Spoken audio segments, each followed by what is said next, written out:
All right, yo, welcome back to Javohn Wants to Know. This is my pleasure to have this amazing model on today. His name is Miguel Ramirez, right? Ramirez? Yeah. So, Miguel, thanks for coming to the show. Why don't we start this off with you telling everybody who you are and what are you about? Yeah, so as he introduced, my name is Miguel Ramirez. I'm a model based out of San Diego, California, but I'm always traveling all over the place for work. LA, New York, Europe even just got back from that trip. So just trying to get to where we're going to one day. Nice. Oh, you went to Europe. Okay. What part of Europe did you visit? Yeah, I was in London and then I spent a week up and down Italy. I was all over the place in the northern region.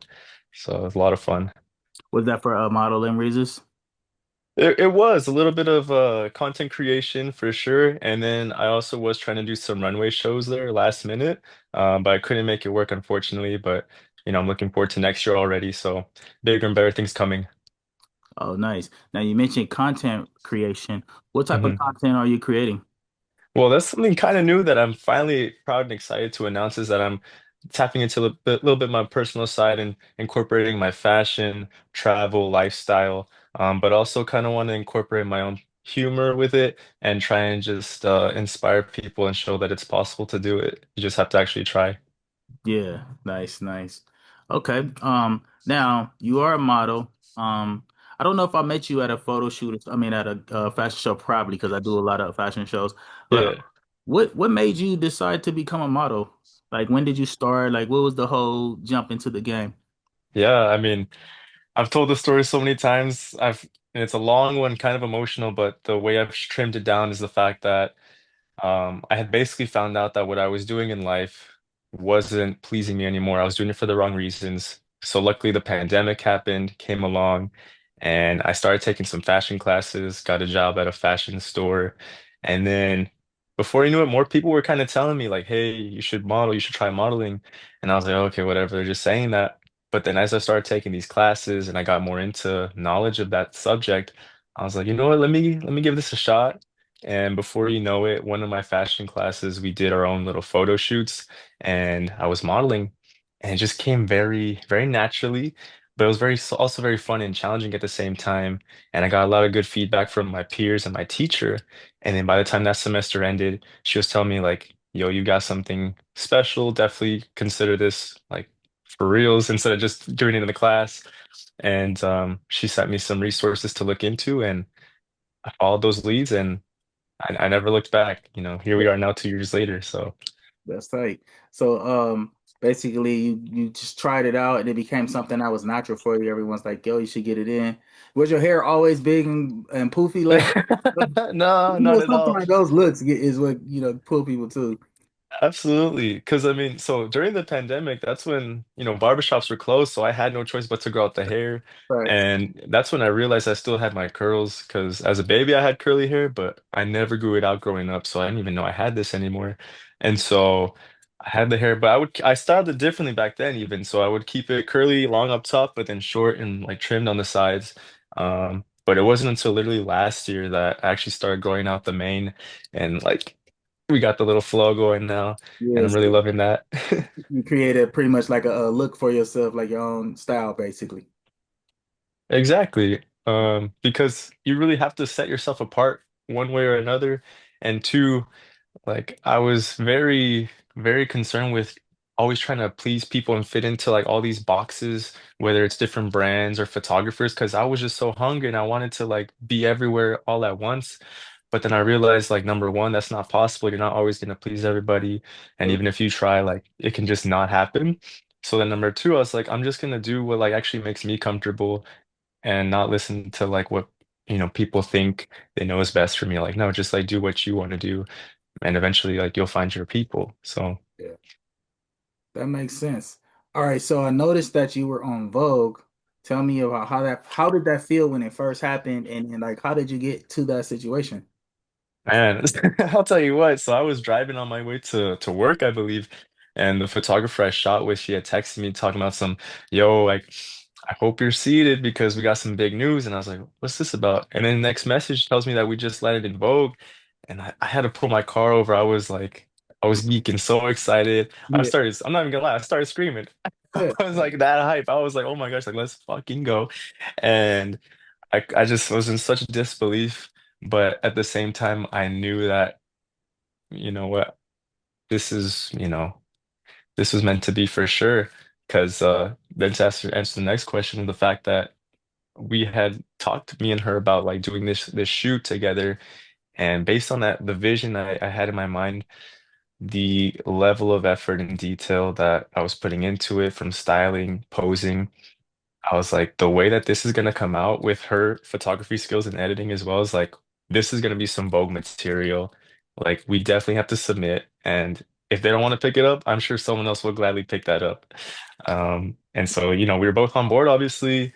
She submitted it, and then after a while of waiting, like I said, we finally got our pick, and it truly felt so like, I felt so accomplished and proud, but also was like very humbled and honored, because I did that within a year and a half of me starting my modeling journey. Oh So it wow. just like blew my mind, because I'm thinking now, like, if I did this now, like, what more can I do in the Yeah. future? Yeah, that's a big deal too, being on Vogue. Like when I saw that, I was like, "Yo, this is pretty cool." Like, um, my daughter does makeup, and a picture she did ended up on Vogue as well. So I know the excitement that comes with it, because she was like, "Yo, it's Yeah, cool." it's Okay, a huge honor, absolutely. right, it is. Did you meet any make any network from that, or was it like through a submission thing, or how did that work out? Yeah, so that specific project, it was all in-house basically. Okay. It was really just me and the photographer, Wendy. I love her. We've worked several times. And she's actually the one that made me aware that you can actually submit posts to Vogue. And so again, once we had this idea brewing, I was just like, this is that Vogue material. I already Yeah, know. yeah. You gotta And it think. worked out. You have to think like how many submissions they probably get in a year, like, and then yours was chosen. That Oh shows yeah. that that picture was like super fire, and it fit their brand, because that's another thing is a lot of people don't understand is, you can send your things to different publications, but if it doesn't match the brand, it's not gonna get picked up. So it shows that you were on that No, Vogue level with exactly. that photo. Exactly. And like, to make things even crazier is the fact that they only accept submissions one day a week from like, I don't know, I think it's like 8 to 5 Hmm. p.m. So Okay. it's like, even then, that window you have to submit is Yeah. very, very small and limited. And like you said, obviously they probably get hundreds, thousands, that day. So again, to be like picked out from that huge pool, Yeah. again, was just truly like, wow, we did that. Right, that's awesome. Now, being a model, or any type of creative, we all feel like that, we want to receive support, from friends and family or whoever. Tell me, what are your feelings about receiving support, and explain to me what support is to you. And that's a great question, because without support, and obviously that definition's gonna look different for everybody, but without support, I mean, you're not gonna make it at all. Like, you will drive yourself crazy, and, you know, absolutely be your own worst enemy if you don't have any support. Hmm. So for me, what that looks like is having, that very small, close circle of friends or family that I can just vent to, tell them what I'm going through, that you really can't tell anybody else, because you know that they're gonna listen, number one, and then two, like, they know when to like speak up and say something, or just again not say anything at all. And that's so important, because sometimes you don't want, their opinion, or any answers. You just need to let stuff out, because as a creative in any industry, you just deal with so many things moving at thousands of miles an hour. And so you just need to let these things out one way or another. So having people that can be there to listen and kind of just let that steam off is so critical. And that's just one of many ways. I don't know if I'm going to keep going, but No, that's good. And that's I can hear that the one thing you said that really sticks is you said small core group. And I can see how that's important even with myself, and support is I don't look for support from like really the outside world, period. It's definitely those core people in my life that their opinions matter. It doesn't necessarily control Mhm. my decision, but it definitely matters that I have people who know me from jump. that when they see Right. what I'm doing and things like that, yeah, they're gonna give me the honest opinion. It's not gonna be any type of, hate involved or jealousy or anything. It's just like, yo, this you doing this, or you're not, and it's just that simple. So I feel you on that. Yeah, Okay, absolutely. oh, go ahead. Oh no, I was just agreeing. Like everything you said, I resonate with for sure. Okay, cool. Now tell me this. I want to know some of the iconic things that you've done. It doesn't even have to be a model, and it could be anything. Oh yeah, I got a nice little list.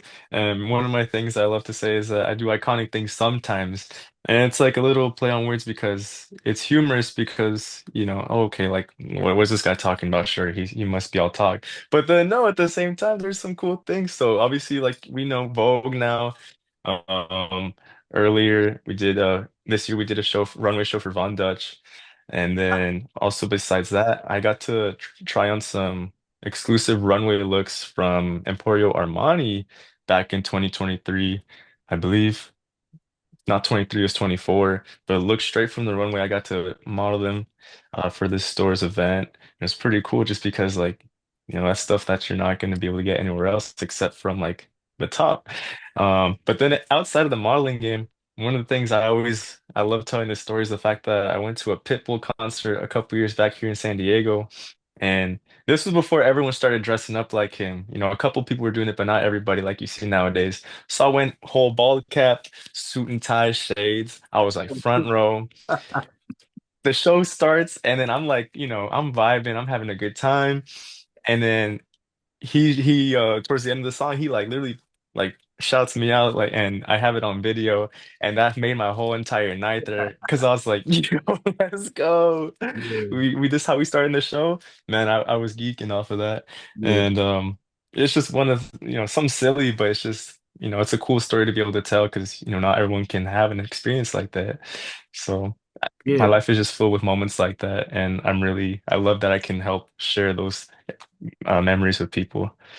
yeah. That sounds fun right there. You just live in the front row vibing, and then the main act is like, "Yo, you here?" And you just like, Oh "What?" yeah. Now everybody know he saw me, so y'all looking too. Like what? Oh yeah. The whole crowd next to me, they were like so hyped for me. They're like, "Oh, it's like that's not going." I was like, Yeah, "Yes." that's dope. That's dope. Okay, now here's a fun question. If you were a superhero or a supervillain, what would your power be and how would you use it? Man, as much as I like to joke around saying that I'm evil and I'd be like the most like, treacherous, diabolical villain, nah, that's not true. I have to use my powers for good, and if anything, I'd love to go back in time, not just for modeling, but just other important decisions and moments in my life. One, to relive them, experience them a second time, and then two, just to do something that much better. I have those moments. It actually just happened at a shoot earlier this week.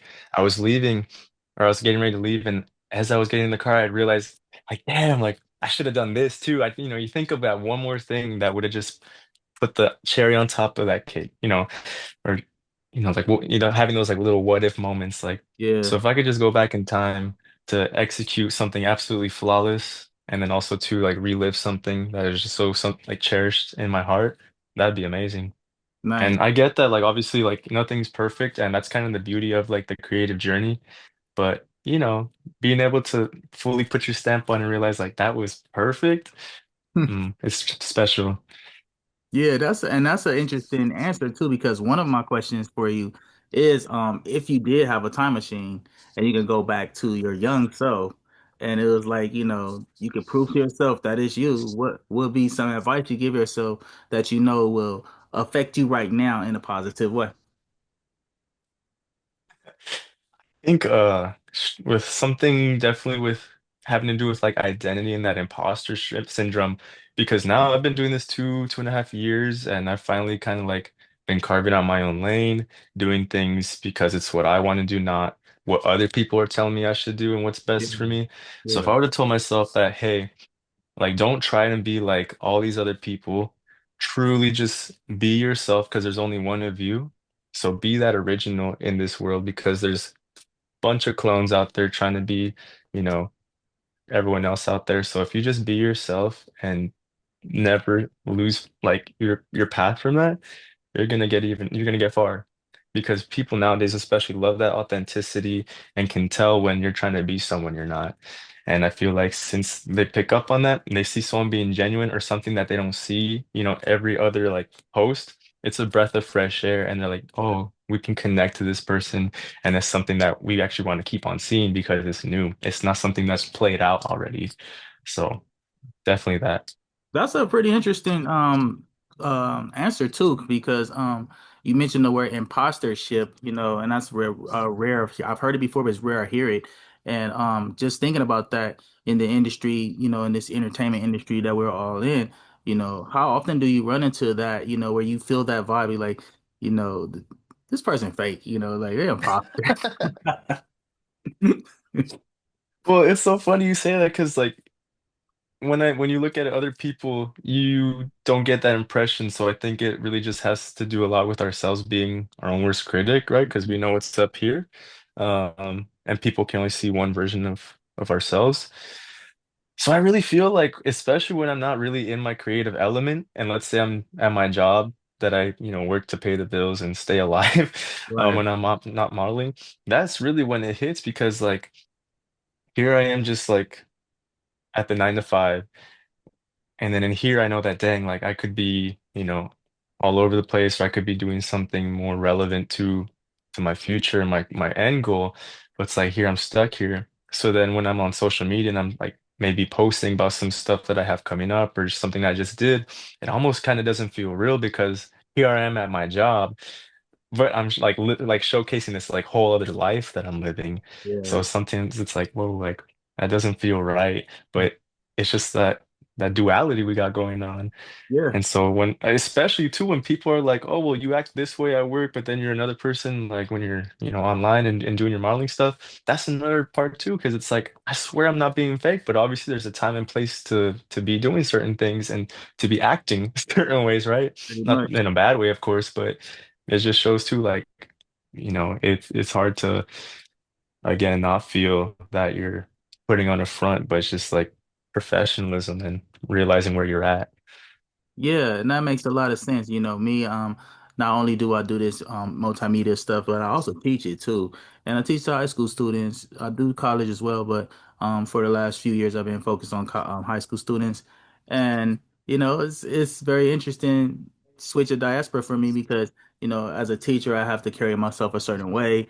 Certain words I gotta use and I can't use, and I really have to compartmentalize who I am outside of teaching because I'm this more than the teacher.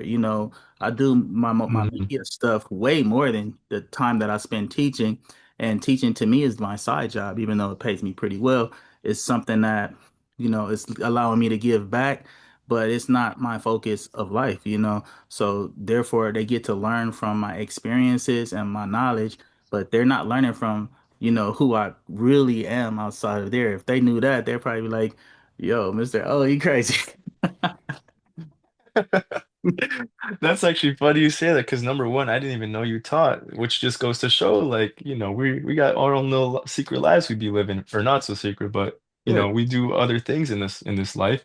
But then number two, I think one thing about me though is that anyone you meet, they'll tell you, oh no, like we know that guy's crazy.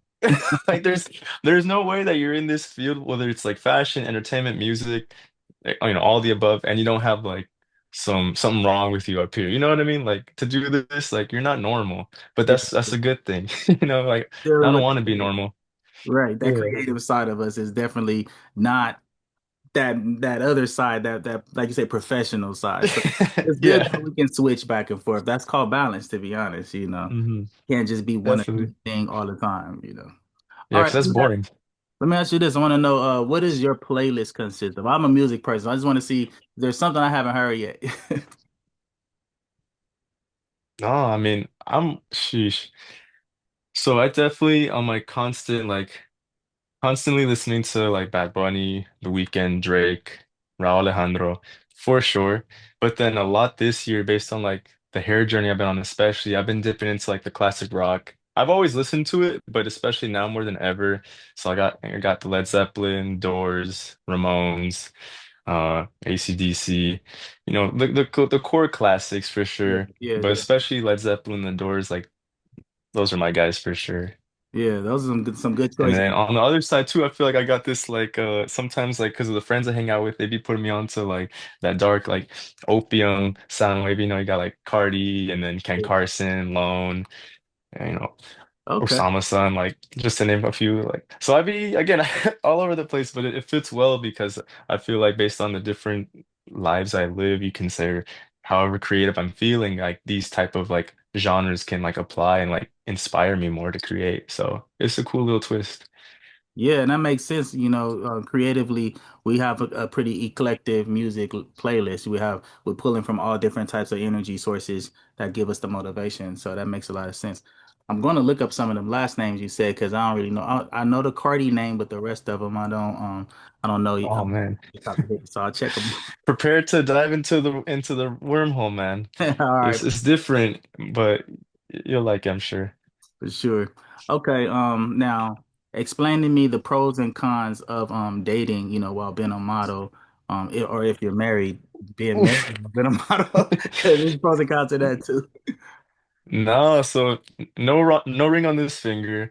Um, I did get out of a relationship last year. It's crazy how time flies. Um, and that was kind of the thing that I learned about being in that relationship is the fact that you really got to be with someone that is secure, understanding, and patient, Yeah, and obviously knows how to communicate and listen. Because without those things, it's just not going to work out, you right. know. And with that scene, what it's like, you're gonna be surrounded with lots of good-looking people. To be just very general with it, good-looking people. You'll get kind of close and personal with them, and even just like if you're following each other on social media, like that can look certain ways to people, even though to you it might be harmless.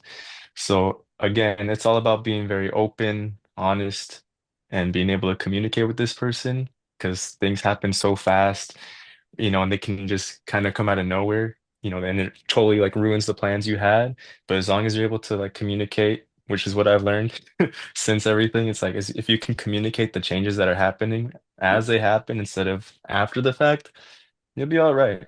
Yeah, You'll be that's all right. that's good advice. That's gonna help somebody big time right there. Gotta have good communication. I mean, I'm married, bro. Like I shoot models. I've had to have very clear communication and to the point with my wife to make sure that she feel comfortable, me being around women and things like that. So it definitely takes a lot of communication.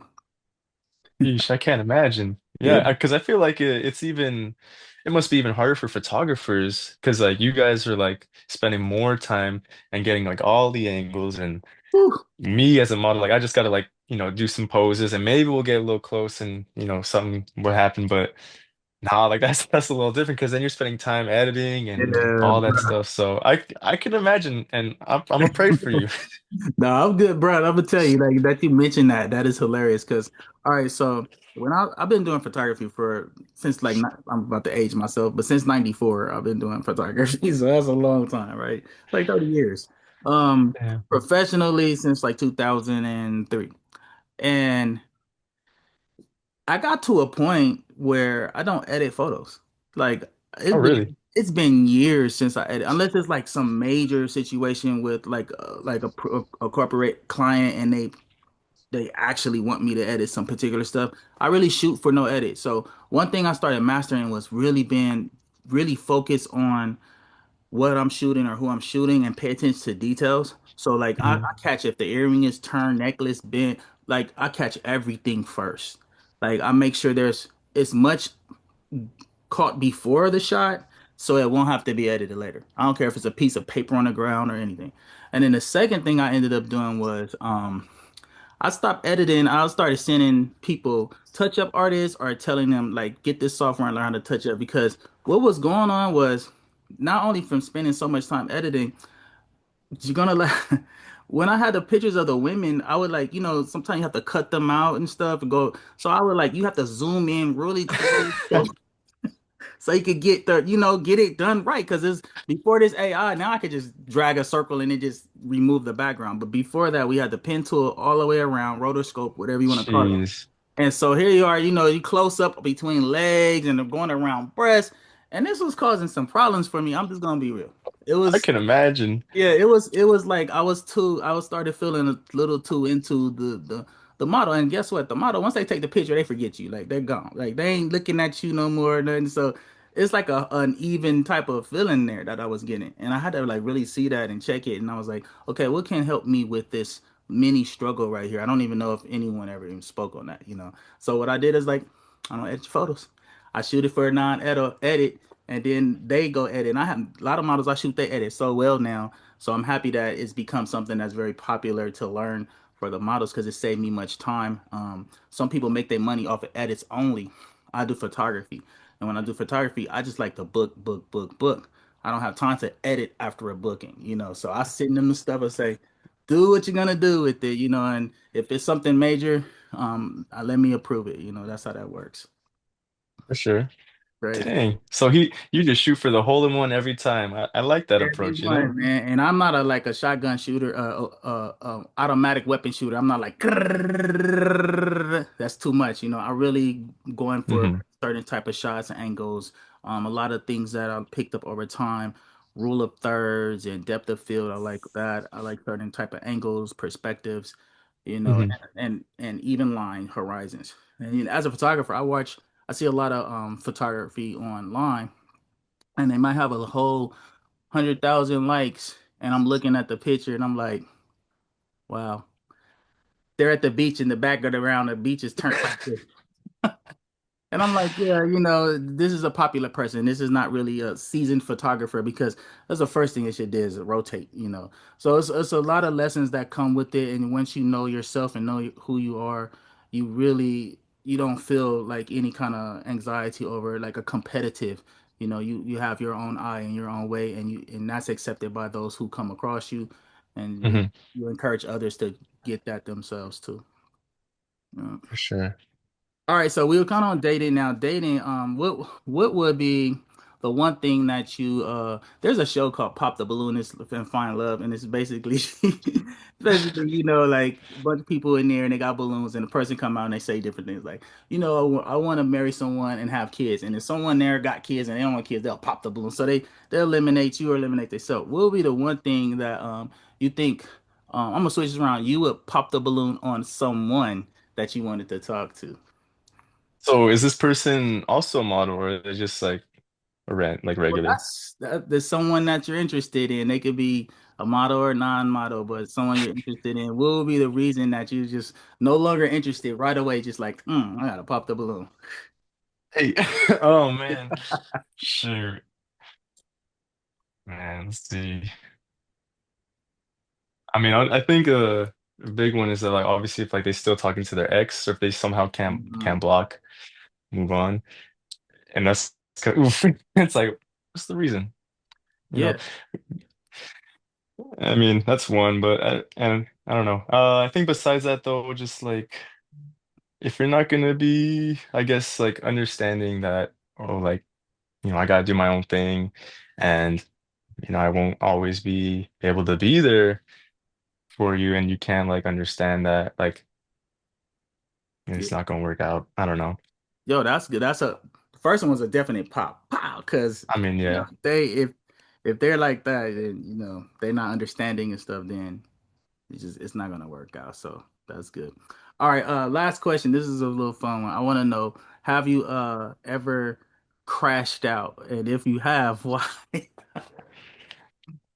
Oh yeah. I mean, there's just been a few times where I mean, I've missed out on some opportunities that wouldn't have been my fault. Like, let's say one time actually, I was supposed to go to this fashion show casting, and this is when I was first starting out in the game, and I was super excited and I was ready, and there was this like major accident that closed the whole freeway, and I wasn't able to go, and I was like so upset because I had spent all this time getting ready for it. I was already like an hour into the trip. And I was just so upset because like to me at this point, I was like, bro, like what was that for? I just wasted all this time and energy. And like I had to turn around and like go back home. And I felt so like, pathetic, embarrassed at that. Like I felt like a clown. And so like that whole ride, I was like, ooh, I had the music real loud, and I was just like having conversations with myself, just expressing like what I was feeling because, I was in like a bad place because of that. But then it turns out eventually that someone I knew was at that show, and I'm not gonna drop no names, but they said it was not good at all. And I was like, you know what, damn, I'm really glad I didn't get to go then. It was all for a reason, I guess. It's a show called Pop the Balloon, and on Pop the Balloon, it's basically where they have people stand in line, the opposite sex, and the person come out and they say little things about themselves, and as those people hear it, if it's not what they want as a relationship, they'll pop the balloon. So it's like if I go out there and I'm like, yo, I want to get married and I want to have kids, and there's someone in there they've been married and they don't want kids, they already have kids, then I'd be like pop, right? So tell me, what is something that you would pop the balloon on someone you're interested in like right away.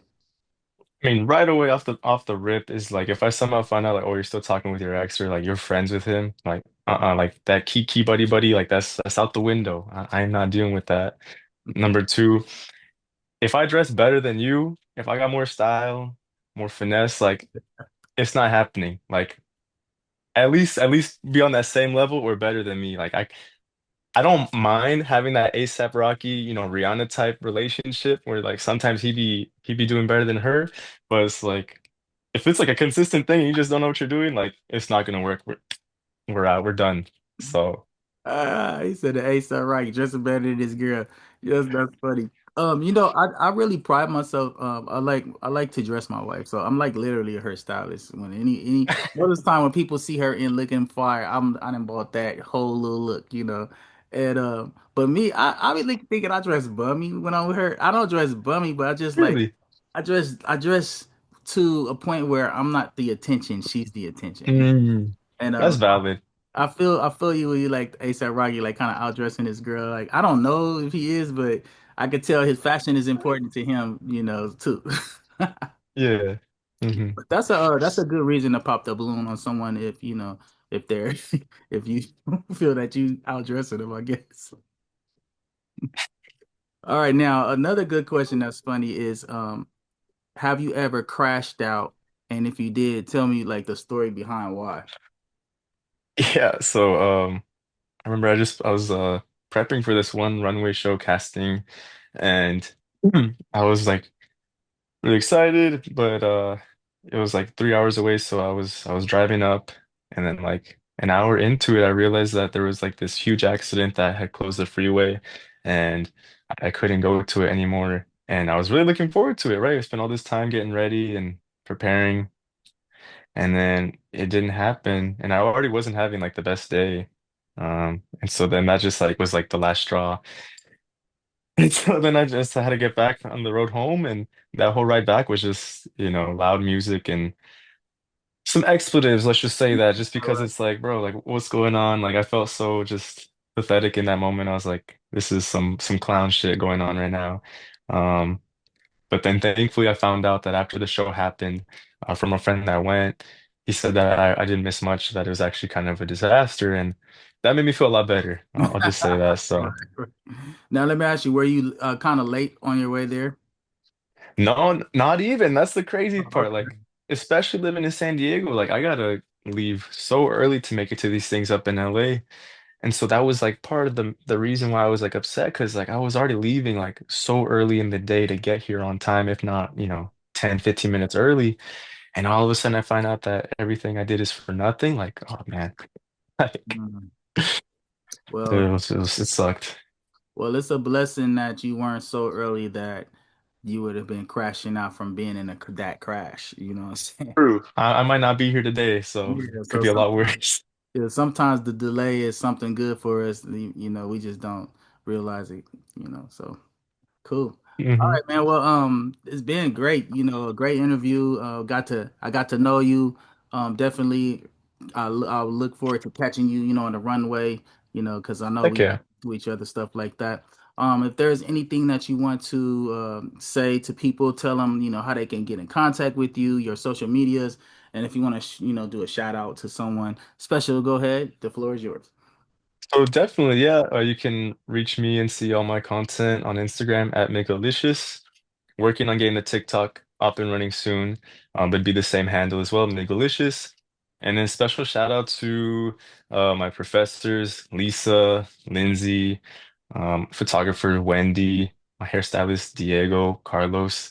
Um, just some very critical people that have helped me, with success and where I'm at today with the wisdom they shared and, just taking me under their wing. And then obviously all my very close friends and family that obviously they know who they are. But it'd be too many, like at that point, it'd be too many to list, and I don't want to forget nobody, but they know who they are. So I appreciate all you, and especially Abe, mom and dad too. So can't forget about them. My fault, my fault. Right. That's cool, man. Well, Miguel, it's been my pleasure. Thank you for coming on. Javohn Wants to Know. I'll see you out there. But you guys make sure you like, subscribe, put on those notifications. And if you have some questions for Miguel, drop them into the comments too, and you guys have a good one. Deuces. Tune in, make sure you like, comment, subscribe. Keep them comments coming too. Have questions for me to ask on the next episode.